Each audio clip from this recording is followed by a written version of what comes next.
kay siyo ko nagyuti. Nag-atiman sa usa ka lola, gisuportahan sa makina. Kagahapon nagistorya pa mi, naghisgot sa iyang mga kaagi. Ang pamilya maoy iyang kalipay, sa iyang kinabuhi way pagmahay. Sa wala pa siya gioperahan, sa balay nagluto sa'yo pa, nag-andam og pagkaon ug sanina para sa iyang bana. Niingon mahal ang imong kinahanglan, para sa usa ka semana giandam ko na.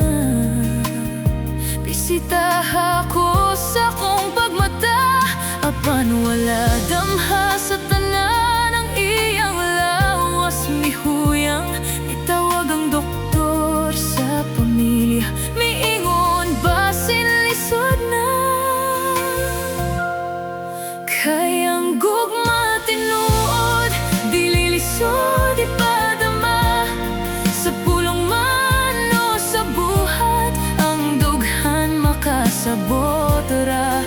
Kuyog sa mga saad, sa matag adlaw nga gihalat, sa dili pa maulahi ang tanan.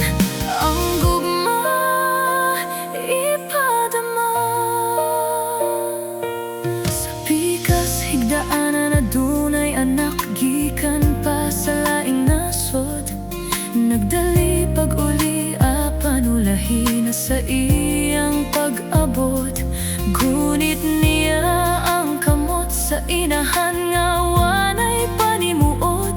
Iyang gisulti manaan ako, pero hilom na nasabta na niya. Sa pultahan sa pagpanaw, ang kamot naghinay nakatugnaw. Mapasaylo ako iyang gihilak sa tanang panahon nga wala ko. Sa tanang sakripisyo nga imong gihalad, wala ko kahibalo unsaon pagbayad. Mapalihog mata ayaw ko biyai, ang pagmahay na gyud sa ulahi. Kay ang gugma tinuod, dili lisod ipadama. Sa pulong man o sa buhat, ang dughan makasabot ra. Kuyog sa mga saad, sa matag adlaw nga gihalat, sa dili pa maulahi ang tanan. Ang gugma ipadama.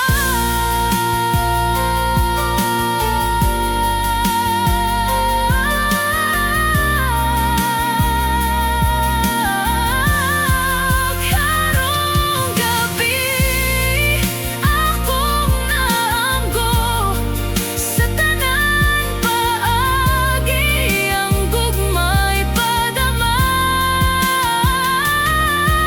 Sa sulti man o sa buhat, sa tawag mo,